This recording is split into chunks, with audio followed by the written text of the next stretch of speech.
Boa tarde, bem-vindos à 17ª edição do ciclo de palestras em Ciência Animal da Universidade de Franca, organizada pelo curso de graduação em Medicina Veterinária, pelo programa de pós-graduação em Ciência Animal e também pelo programa de aprimoramento em Medicina Veterinária desta instituição. Em nome da comissão organizadora, eu, professora Fernanda Gozuen, gostaria de agradecer os convidados e os participantes deste evento. Dando início, Dando então, início, eu gostaria de agradecer a presença da Eveline Maria de Mello. Ela é biomédica pela Universidade de Franca, esteta e terapeuta integrativa com ênfase em aromoterapia e atualmente ela é mestranda do programa de pós-graduação em ciência animal da Universidade de Franca. Ela irá abordar o tema óleos essenciais seguros para o uso em animais. Eveline, muito obrigada pela sua participação e fique à vontade.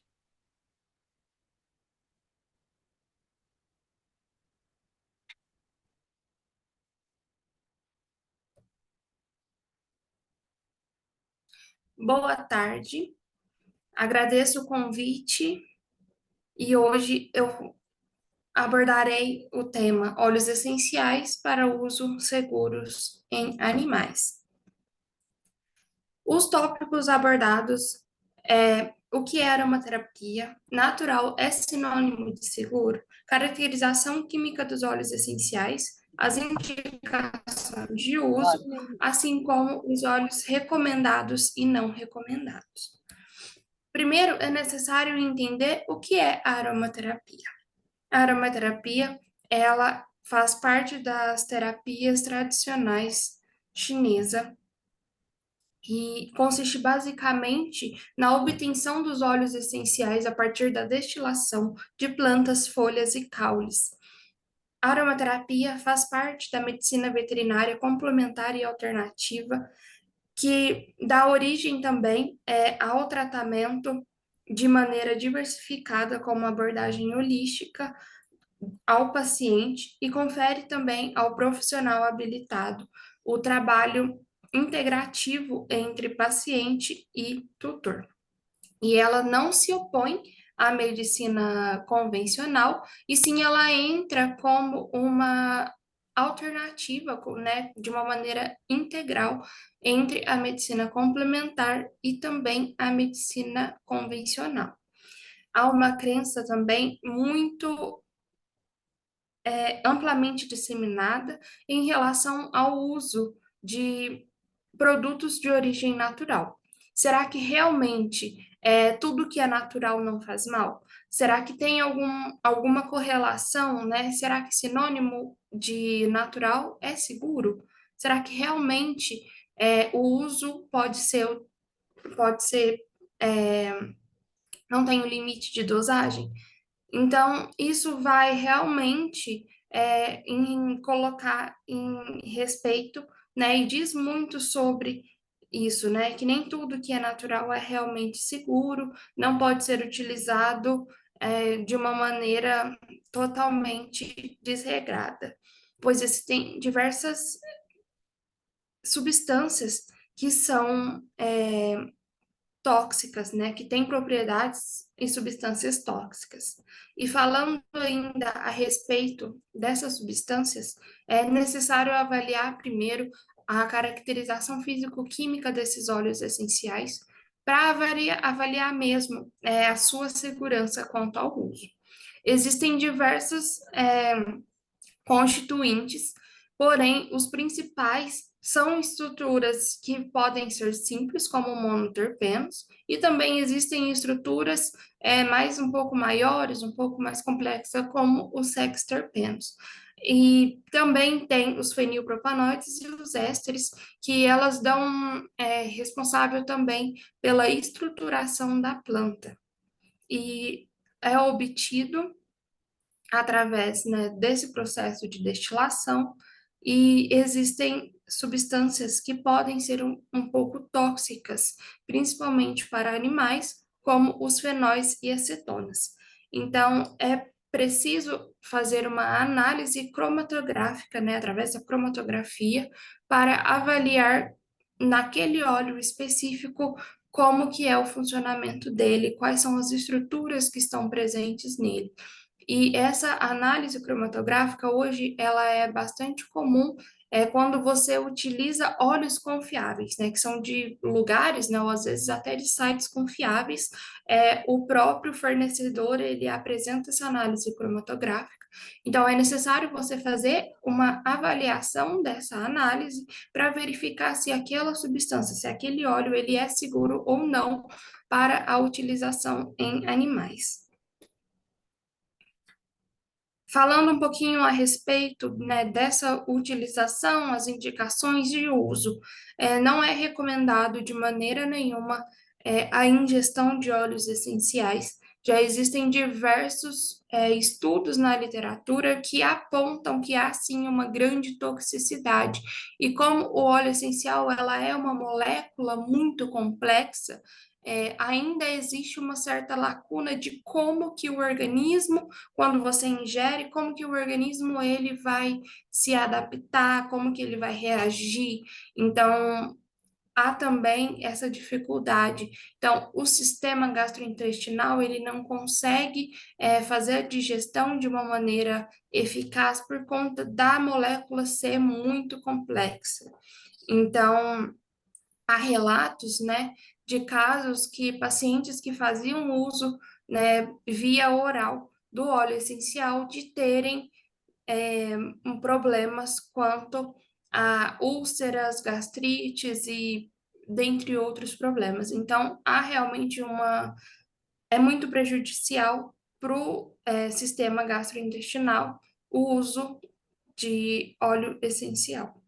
Então, o que recomenda-se, né, as indicações mais viáveis são o uso tópico através, né, da aplicação indireta ou da aplicação direta. A aplicação indireta, ela consiste basicamente de você dispersar o óleo essencial num ambiente que seja bastante familiar ao animal, como, por exemplo, o local que ele dorme, às vezes uma caminha ou algum estábulo, alguma coisa assim. Também tem o uso através de gravatinhas que você coloca no pescoço do animal e coloca o óleo essencial ali e por via inalatória, né, com o decorrer do tempo, pelo óleo ser muito volátil, o organismo absorve. Mas a principal via é realmente a via olfativa e não a via oral. E também tem o difusor de ambiente. E é necessário avaliar também e olhar que o animal ele precisa estar em um ambiente que seja aberto, ou seja, que tenha possibilidade e liberdade dele de sair e voltar para perto do óleo essencial. Então, não pode ser, por exemplo, um quarto fechado. Então, tem que ser um ambiente que tenha uma certa ventilação e que dê liberdade para o animal de se aproximar ou se afastar do óleo essencial. Existe também o uso diretamente do animal, então você pode colocar uma gota atrás das orelhas ou em algum ponto específico. Há estudos novos assim que ainda estão sendo realizados de colocar isso perto da bochecha do animal por conta de ficar mais perto, né, do nariz, do focinho ali. Então existem essas diferenças assim de uso, né, que ainda estão sendo testadas, mas essas duas indicações, né, ou uma gota atrás da orelha, ou às vezes uma gotinha na bochecha, já se mostra bastante efetivo. Então, você pode colocar, né, por meio do difusor, você pode diluir o óleo essencial em algum carreador específico, colocar ele spray, você pode borrifar ele também em algum tecido que fica perto do animal, né, você pode colocar no ambiente e também usar a gravata. É sempre bom identificar que é necessário sempre realizar um teste alérgico no animal. Então, você coloca, dispersa uma gota do óleo essencial, coloca o animal ali e fica em completa observação a cada 30 segundos, a cada 30 minutos, para você observar se o animal ele apresenta algum sinal, algum sintoma, às vezes de intoxicação, ou às vezes também de não gostar muito daquele aroma, daquele cheiro. É necessário também identificar os sinais que ele pode apresentar, como o fato de choramingar, o animal às vezes babar, esfregar o focinho no chão, como se ele tivesse se mostrando muito incomodado, né? Ou ficar também muito ofegante. Isso já mostra que o animal ele está com alguma dificuldade naquele processo, ou que ele não está gostando muito daquele aroma. Porque a gente tem também as propriedades que são físico-químicas de cada óleo essencial, então a gente tem uma função, né, do para que aquele óleo é bom, mas a gente tem que salientar também que os animais, eles possuem também um olfato muito mais aguçado, então, em alguns casos, aquele cheiro pode ser extremamente incômodo para o animal. Por isso é importante você verificar, né, se o animal ele está tendo algum desses sinais. E é importante também salientar que não pode colocar o óleo diretamente sobre uma ferida aberta, porque pode causar também, mesmo que ele não tenha alergia, pode causar alguma reação, pode ser colocar, apresentar bolhas e ficar incomodado. Então, não é bom colocar em feridas abertas. Também não é indicado utilizar combinado com algum medicamento, a não ser que seja prescrito por um responsável habilitado, porque algum medicamento ele pode causar uma interferência, né? O óleo essencial ele pode reagir ali de alguma maneira com medicação. Mas se tiver prescrito por algum profissional, não tem problema nenhum. Em relação a filhotes, né? Não utilizar os óleos essenciais em filhotes de médio a grande porte antes de 8 semanas de vida e não utilizar em filhotes de pequeno porte antes de 10 semanas de vida. E se for um filhote um pouco maior, né? De 8 semanas para médio e grande ou 10 semanas para filhotes de pequeno porte, utilizar sempre uma dosagem menor, né? Muito aliada também em relação ao peso que aquele animal tem.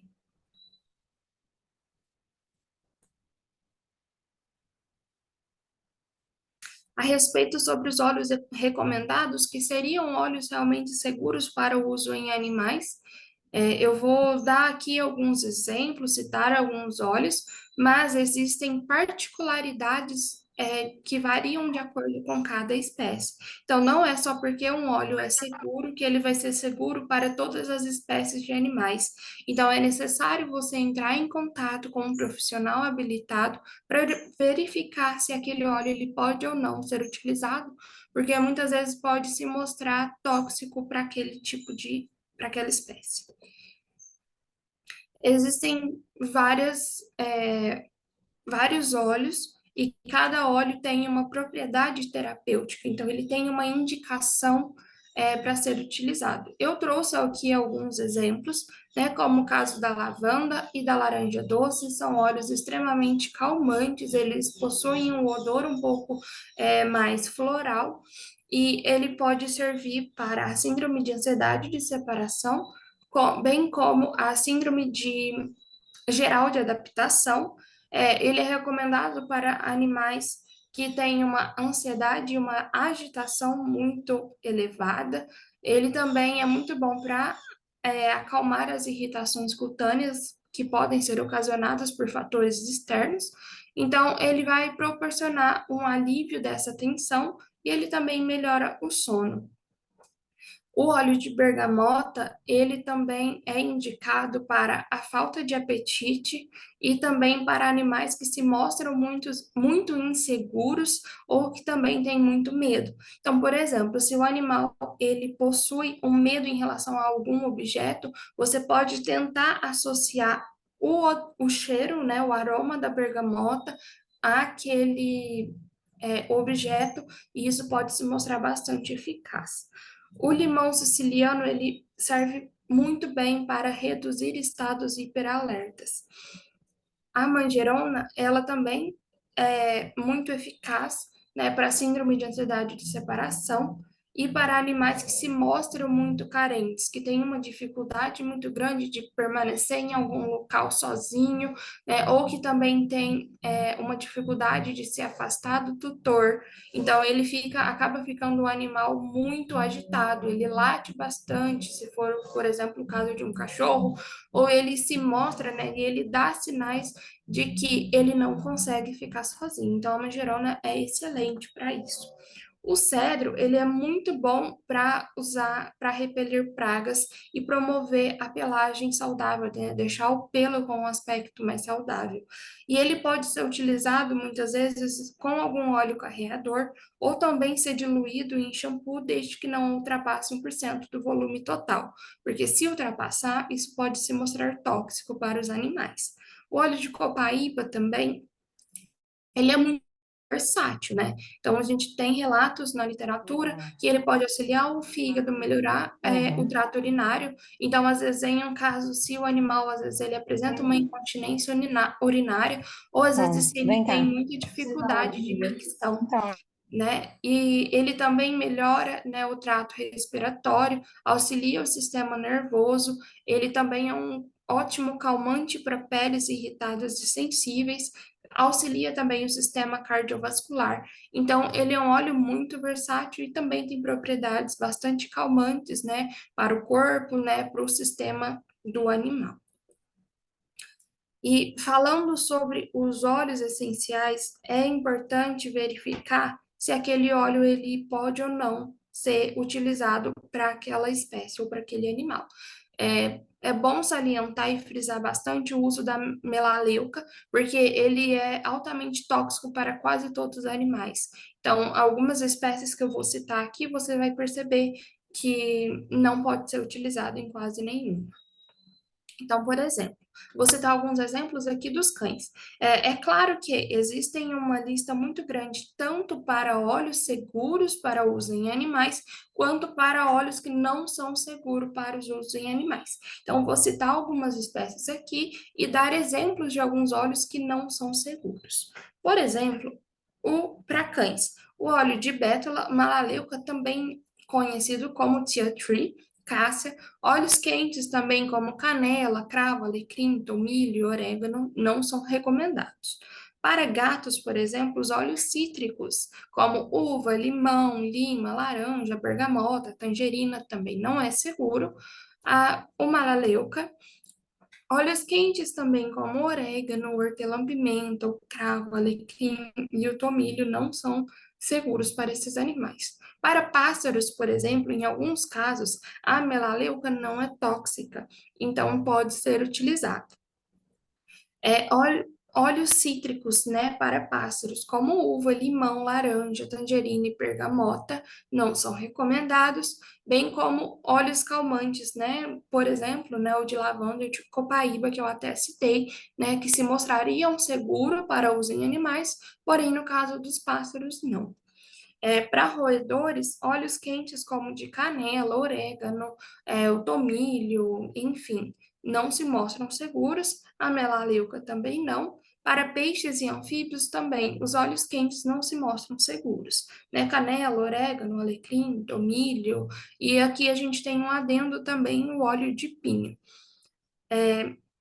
No caso dos peixes, os óleos calmantes, né, tem que se mostrar muito mais atenção quanto à utilização, porque eles possuem um efeito muito mais exacerbado quanto para peixes. Então, às vezes, você tem que dosar muito a quantidade e verificar sempre os sinais vitais e manter uma atenção muito maior para peixes. Um exemplo na prática de utilização de óleos essenciais é o caso do meu projeto de pesquisa, onde eu vou trabalhar, né, o transtorno de ansiedade e também o estresse para avaliar como que a aromaterapia, né, com o óleo essencial de patchouli, ele vai se mostrar a respeito do comportamento do cão. Então, os cães eles vão receber o óleo essencial de patchouli, né, durante pelo menos 21 dias, como um protocolo que está sendo testado, e depois nós vamos fazer alguns testes comportamentais para avaliar realmente se houve ou não esse efeito. A minha recomendação é não utilizar os óleos essenciais sem um respaldo de um aromaterapeuta ou de um médico veterinário que tem habilitação como aromaterapia, porque o uso desenfreado de óleos essenciais pode causar muitos problemas. E o que mostra, né, o que visualiza muito isso é uma série que tem na Netflix que chama A Indústria da Cura. O primeiro episódio é sobre os óleos essenciais e ele vai relatar também o uso desenfreado de óleos essenciais sem a recomendação de um aromaterapeuta ou de um médico veterinário habilitado, e ele também vai mostrar um pouco sobre a complexidade, né, físico-química dos óleos essenciais. Então, em muitos casos acontece de mesmo aquele óleo ele ser seguro, aqui no caso ele é um pouco mais voltado para humanos, mas também é importante a gente avaliar, porque com base no humano você também tem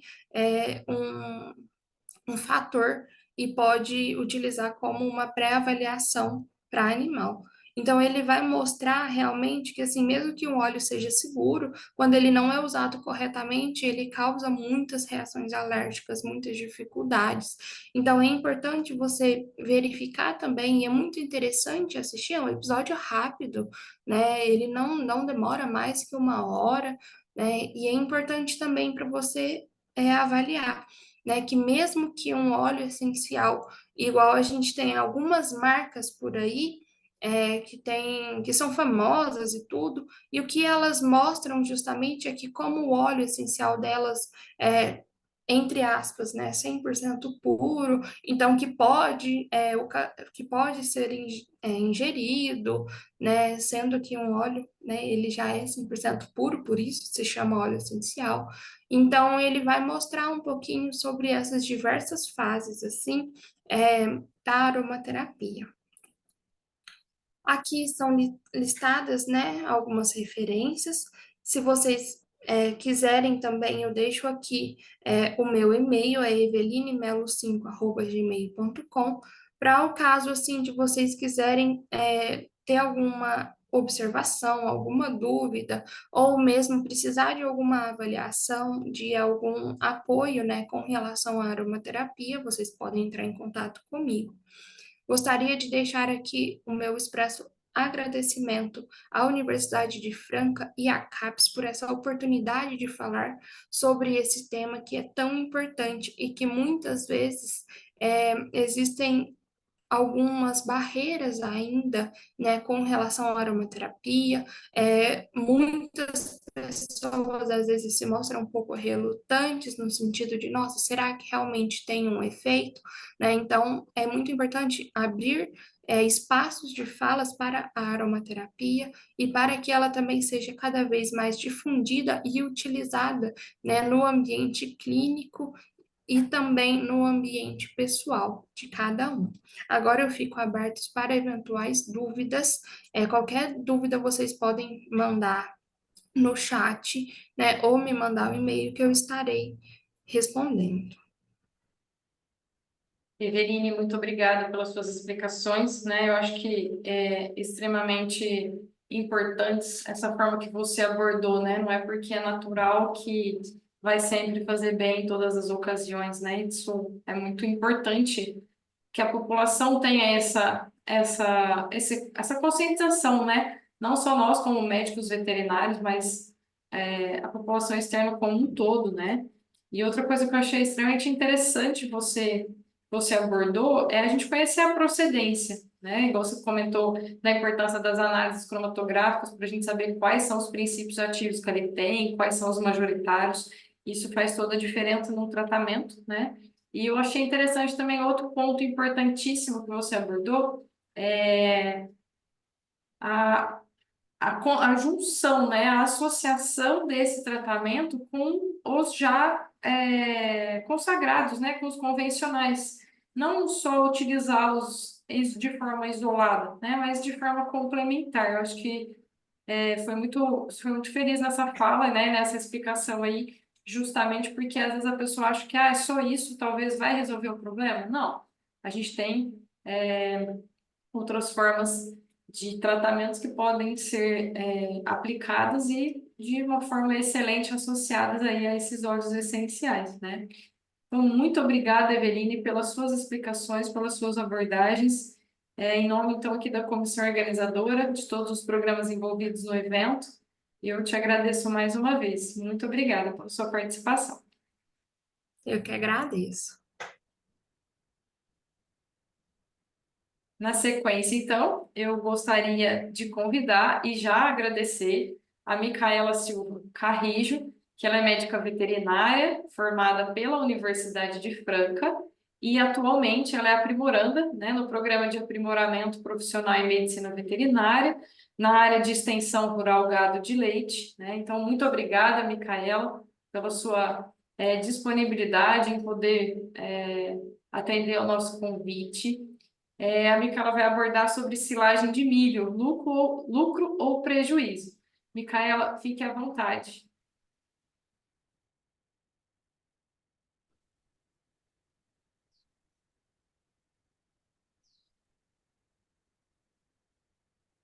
Boa tarde, como a professora Fernanda falou, né? Meu nome é Micaela e eu sou residente do programa de extensão rural da Universidade de Franca e hoje eu vou abordar o tema silagem de milho, lucro ou prejuízo.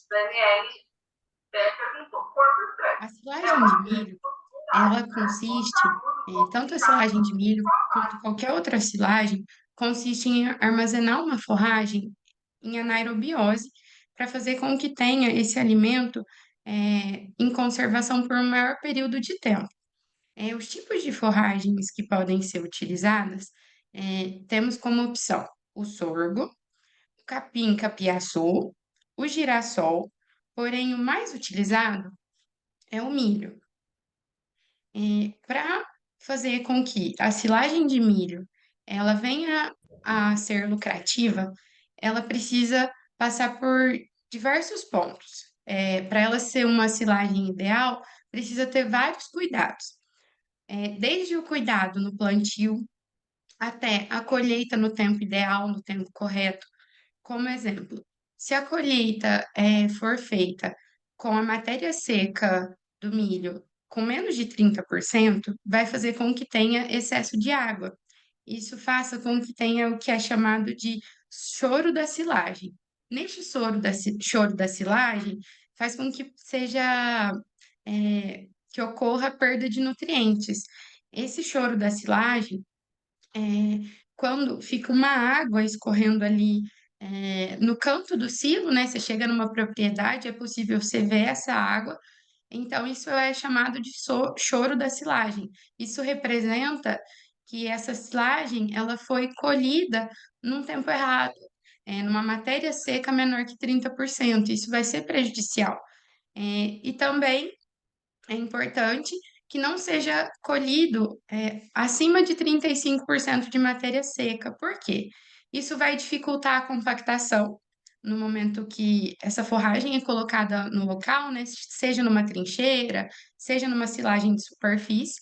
Isso vai fazer com que tenha um maior tempo para fermentar e propicie que tenha desenvolvimento de micro-organismos, que são prejudiciais. Pode levar o animal a ter uma intoxicação fazendo com que tenha uma intoxicação em massa no rebanho, fazendo com que leve até a morte.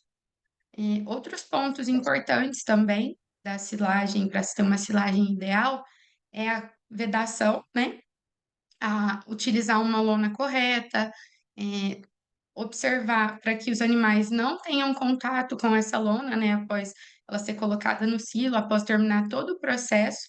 Então, é importante cercar em volta desse local onde vai estar essa silagem, porque o animal entrando em contato com essa lona, ele vai rasgar ela, tanto o cachorro quanto a vaca. Isso vai fazer com que entre oxigênio e atrapalhe todo o processo de fermentação, porque a silagem ela consiste em um processo de anaerobiose. E também outro ponto importante para se ter uma silagem ideal e ter o lucro com a silagem, né, de milho, é que esse silo seja aberto com no mínimo pós 30 dias do seu fechamento. Para quê? Para que ocorra todo o processo de fermentação para se ter um alimento ideal para o animal, para que ele seja nutritivo. Outro ponto importante também é no momento da retirada. Então, foi obedecido todo tempo, né, sobre os 30 dias mínimo, foi feito todo o processo corretamente de colheita, de vedação. O momento da retirada do silo também é importante que seja feito de uma parede à outra, né? Porque ele ocorre uma penetração de oxigênio de 15 centímetros por dia. Então, se ele não é tirado de fora a fora na parede, isso faz com que nos próximos dias seja perdido os nutrientes dessa silagem. Então, uma silagem, ela precisa passar por todos esses processos para ela ter uma ser uma silagem ideal. Porque se ela se torna uma silagem de qualidade ruim, né, ela vai fazer com que tenha uma queda na produção. Então, tanto na parte de leite quanto na parte de corte, né, na parte de produção de carne. Aqui, agora eu vou abordar a parte de custos, os custos da silagem de milho. A silagem de milho, em 2017, segundo Rabelo e colaboradores, para ser plantado 1 hectare, ficava em R$ 4.426,38. Isto levando em consideração todos os gastos, sendo custo fixo, custo variável e custo com insumo. Porém, em um trabalho de 2021, né, com uma diferença de 4 anos, Franco e colaboradores, eles relatam que para poder se obter 1 hectare, o gasto com fertilizantes, ensilagem, colheita, semente, operações defensivos, 1 hectare, o produtor, né, ele vai precisar investir um valor de quase R$ 10.000, R$ 9.929. Alguns artigos falam aquele produtor que ele já tem o trator ali, ele consegue um combustível num valor mais em conta, esse valor pode ficar em torno de R$ 7.000 o hectare. Então, eu coloquei uma conta, né, para poder ser entendido melhor sobre esse gasto, sobre esse custo da silagem. Esse 1 hectare, ele rende 30 a 40 toneladas de silagem de milho. Um exemplo aqui, uma propriedade com vacas com média de 400 quilos, os animais eles comem 2% do peso vivo. Então, essa vaca de 400 quilos, ela vai comer 26,6 quilos de silagem por dia. Em uma propriedade com 30 vacas, elas vão comer 798 quilos de silagem por dia. Então, esse produtor, pensando em um produtor, um pequeno produtor, que tem 30 vacas, essas 30 vacas em um dia, elas vão consumir 798 quilos de silagem. Se esse 1 hectare de silagem, se 1 hectare plantado, que custa entre 7 e 9 mil reais, ele rende de 30 a 40 toneladas, então aqui a conta é 1 hectare rendendo 30 toneladas, 30 mil quilos, né? Dividindo pelos 798 quilos que essas 30 vacas comem por dia, esse 1 hectare, ele alimentará as 30 vacas durante 37 dias. Então, é pouco tempo. O custo é bem alto para um tempo reduzido, né? Um tempo pequeno que essa silagem vai conseguir alimentar esses 30 animais, essas 30 vacas nessa propriedade. Para alimentar durante um período maior de tempo, né? Eu coloquei aqui a explicação para alimentar essas vacas durante 300 dias, essas 30 vacas com uma média de 400 quilos, para alimentar 300 dias, os 10 meses, né, quase um ano, precisa ser plantado 1 hectare. Então, se 1 hectare é os 7 a 9 mil, 8 hectares, o produtor vai precisar gastar em torno de R$ 72.000, podendo ser um pouco menos que isso, mas esse é um valor o mais alto que o produtor vai gastar. Então, é um alto custo. Já a silagem de capiaçu, né, que eu fiz uma comparação, pois a silagem de capiaçu, é o que está sendo muito utilizado hoje em dia. Os produtores, eles estão investindo bastante na silagem de capiaçu, porque como eu falei para vocês, a plantação de 1 hectare da silagem de milho, né, do milho, ele tem um gasto em torno de 7 a 9 mil reais, chegando até a quase 10 mil reais. Já 1 hectare da silagem de capiaçu, né, do capiaçu, ele fica em torno de 3 mil reais por hectare, então dá uma diferença bem grande. Mais à frente eu vou falar também sobre a parte nutricional, que vai ter a diferença na parte nutricional. Mas é, é importante avaliar quão diferente é. Esses 3 mil reais por hectare, né? A gente está falando em um plantio, porque o capiaçu, ele pode ser feito vários cortes ao ano, mas aqui a gente está trabalhando com as contas, isso em uma colheita só. No caso, tanto para o milho quanto para o capiaçu. Aqui eu fiz a mesma conta, né? A gente pensando nessa mesma propriedade, é, com essas vacas entre 400 e 450 quilos. O capiaçu, as vacas elas vão consumir uma quantidade um pouco maior, essas vacas de 400 quilos, elas vão consumir 30 quilos desse capiaçu por dia. É, na silagem de milho era em torno de 26,4, né? E nessa propriedade, com essas 30 vacas, elas vão consumir 900 quilos de capiaçu por dia, sendo então também diferente da quantidade de silagem de milho, elas vão consumir um pouco mais. Aqui eu exemplifiquei, né, coloquei sobre o rendimento do capiaçu para a gente fazer essa comparação com a silagem de milho. 1 hectare do capiaçu, ele rende de 80 a 100 toneladas de produção. Já a silagem de milho, ela vai render de 30 a 40 toneladas, então tem uma grande diferença. Então, eu coloquei aqui a conta, né? Esse 1 hectare rendendo 80 toneladas, 80 mil quilos, dividido pelos 900 quilos que essas 30 vacas vão comer por dia. Esse 1 hectare, ele vai alimentar essas 30 vacas durante 88 dias. Então, esse mesmo 1 hectare da silagem de capiaçu, que é mais barato, 1 hectare da silagem de milho, alimentando essas mesmas 30 vacas, ele vai ser somente 30 dias. Já o capiaçu, 88 dias. Então, eu coloquei aqui 1 hectare alimentando as 30 vacas em 88 dias. Lá na silagem de milho, para alimentar essas vacas durante quase um ano, né, 300 dias, o produtor precisava plantar 8 hectares. Já no capiaçu, ele precisa plantar somente 4 para alimentar essas 30 vacas durante 355 dias.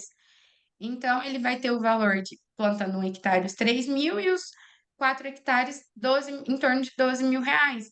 Enquanto na silagem de milho, a gente viu aquele valor podendo chegar até 72 mil reais. Por quê? O capiaçu, ele requer menos mão de obra, ele requer um menor uso de produtos nele. Já o milho, ele precisa ser feito uma cobertura, precisa ser utilizado mais adubo, e o adubo é mais caro, então ele tem um custo maior, a silagem de milho. Todo o processo dele é muito maior. A plantação, ela requer com que use tratores. A plantação do capiaçu, ela pode ser feita ali na roça mesmo, utilizando enxada, se for um produtor que vai plantar uma pequena quantidade. Tem a máquina também, que é uma atualização. Existe uma máquina de plantação de capiaçu também, porém, o que geralmente utiliza essa máquina, precisa dessa máquina, é a plantação do milho, né, para silagem. Então, acaba que aumenta o valor, fica mais caro. Então, eu coloquei aqui, né, o que eu já venho falando no início, essa diferença, o custo do milho versus o custo do capiaçu, sendo então, por hectare a silagem de milho em torno de 9 mil, quase 10 mil reais o máximo, né? Podendo variar entre 7 mil e 9 mil, geralmente o que os artigos falam. E para se plantar o capiaçu, 3 mil reais por hectare, dando então uma grande diferença. Então, o que eu citei, né? 1 hectare da plantação de milho para fazer a silagem, a gente tem o valor de em torno de R$ 9.000. Os 8 hectares para alimentar essas vacas durante quase um ano, R$ 72.000. Já na silagem de capiaçu, 1 hectare, R$ 3.000. E 4 hectares para alimentar durante quase um ano, R$ 12.000. É importante ser avaliado que aqui eu estou falando sobre o capiaçu utilizado para silagem. Porque o capiaçu, ele também pode ser utilizado para ser oferecido todos os dias, ele cortado todos os dias e oferecido no coxo. Ele vai ser cortado em um ponto diferente, ele vai ser cortado em menos tempo. Já para silagem, ele vai ser cortado em torno de 90 a 110 dias, que isso também vai influenciar na nutrição. Aqui eu coloquei para vocês verem sobre a matéria seca, né? A gente já falou sobre, foi dito, né, sobre essa parte financeira, o quanto é diferente o gasto com a silagem de milho e o gasto com a silagem de capiaçu, mas é importante também a gente avaliar quanto de proteína que tem em cada, o quanto de matéria seca que tem em cada. Vale a pena investir então no capiaçu, mas é preciso avaliar também o quanto de nutrientes ele vai ter. A matéria seca é os nutrientes que vão ter ali naquela forragem. A silagem de milho, ela vai ter uma quantidade de 33,67 de matéria seca.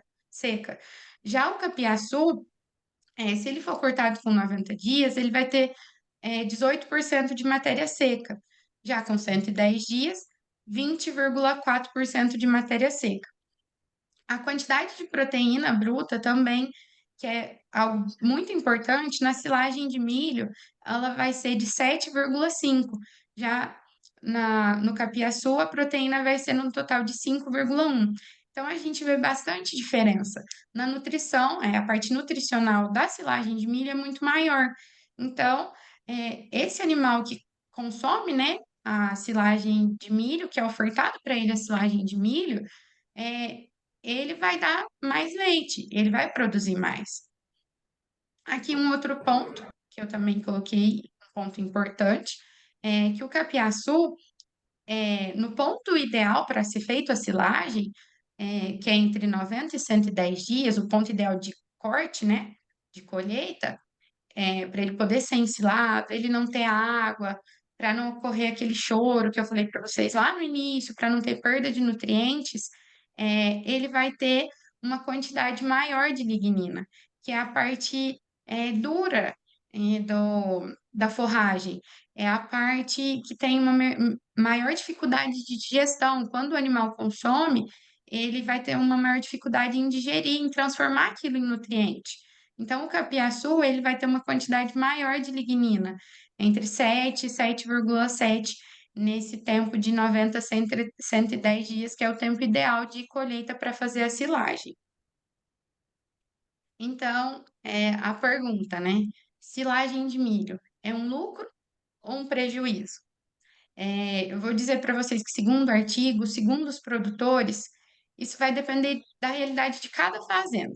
Por que que eu estou falando isso para vocês? Alguns produtores, hoje em dia, eles estão utilizando o meio a meio, ou colocando mais milho, suplementando um pouco com capiaçu, ou colocando meio a meio, utiliza a silagem, né, de milho, que tem os nutrientes, mas também utiliza o capiaçu para não precisar plantar uma área tão grande em silagem de milho, para poder não ter um gasto tão alto, conseguindo separar uma área menor em plantação de milho e separar uma outra área para poder fazer a plantação do capiaçu e fazendo a ensilagem dos dois, e utilizando os dois no coxo para poder alimentar esses animais, fazendo assim com que não tenha um custo tão alto, com a silagem de milho, mas também não perca o valor nutricional. Tem um pouco de valor nutricional nesse alimento, né?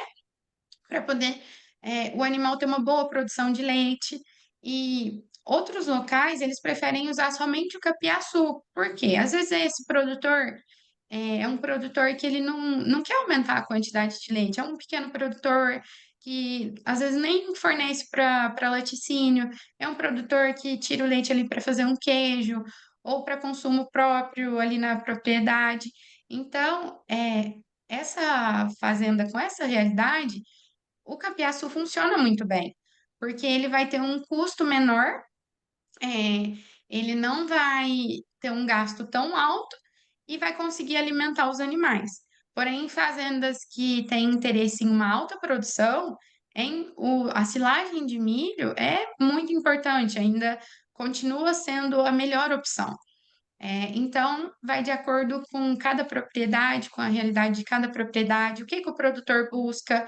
Ele quer usar só capiaçu, ele quer ter uma quantidade de nutrientes ali. O que que ele pode fazer? Ele pode suplementar com concentrado, suplementar com uma ração, suplementar com ureia, claro que tomando cuidado, né? Com essa parte da ureia, mas ele pode suplementar, só que ele deve fazer conta, porque às vezes, se ele for suplementar a ração, o concentrado, né, tiver com um valor muito elevado, não vai compensar. Às vezes compensa ele usar um pouco de silagem de milho e usar junto o capiaçu. Então, vai de acordo com cada propriedade. É importante avaliar cada local, qual que é o intuito do produtor ali, qual que é a área que ele pode plantar, se pode ser dividido ou não. Então, é importante ver cada realidade. Então, é isso, né, que eu tinha para falar para você. Eu gostaria de agradecer por quem está participando, né? Agradecer à Unifran pela oportunidade e ao ciclo de palestras. Muito obrigada. Obrigada, Micaela, pelas suas explanações. E a gente vê o quão o produtor ele tem trabalho, né? Estou aqui pensando em todas as etapas que você comentou dessa silagem, e às vezes um simples ponto acaba estragando, né? Você comentou aí, né, que às vezes um cachorro, e eles adoram deitar, dormir em cima, né, da lona da silagem, e um simples furar ali das suas unhas pode já comprometer aí toda essa silagem do produtor, coitado, um trabalho extenso, um dinheiro que ele gastou, né, para essa realização. Mas, e esse capiaçu que você comentou é o capim-elefante, né? Não é isso? Isso, ele chama BRS Capiaçu. É uma melhora, assim, genética mesmo, que a Embrapa fez em laboratório, dentro do laboratório, para poder ter uma melhora desse capim-elefante, podendo ser feito até 3 cortes ao ano. Ele tem uma rebrota, não precisa ser arrancado e preparado à terra novamente. Então, tem muitos produtores que estão gostando de utilizar ele. Só que um ponto importante é que às vezes o produtor ele vai pegando do vizinho, pegando de um outro, e aí ele fala, ah, mas o capiaçu não teve um rendimento tão bom. Mas às vezes ele não pegou aquele capiaçu que é o próprio, aquele lá da Embrapa. Então, pesquisando, né, montando a palestra, eu vi que a Embrapa tem os números dos locais que fazem a venda, em lavras, em outros locais que o produtor ele pode estar ligando e comprando um pouco de muda. Então, assim, às vezes ela sai mais cara, mas ele pode comprar uma pequena quantidade, fazer ali as mudas na propriedade dele para ele ter o que é o original ali mesmo, né? Para poder ter um bom rendimento. Excelente. Mais uma vez, no mesmo evento, a gente vem falar da importância da procedência, né? Mais uma vez aí dos produtos, né?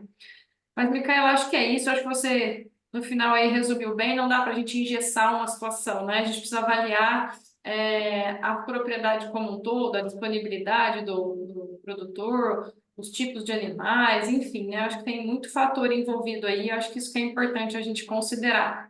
Porque às vezes a gente só quer saber, vai dar lucro ou não vai? Qual que dá, né? Mais lucro ou não? Mas eu acho que essas explicações suas foram fundamentais nesse sentido, né? Para a gente saber que não é tão simples assim, né? Tem vários pontos aí envolvidos.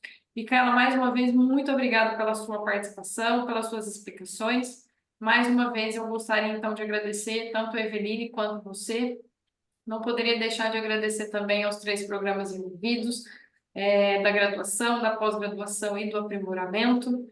É, e gostaria de deixá-los cientes também que no dia 25 de abril a gente tem um outro encontro do ciclo de palestras em ciência animal. Muito obrigada a todos pela participação e um abraço. Muito obrigada.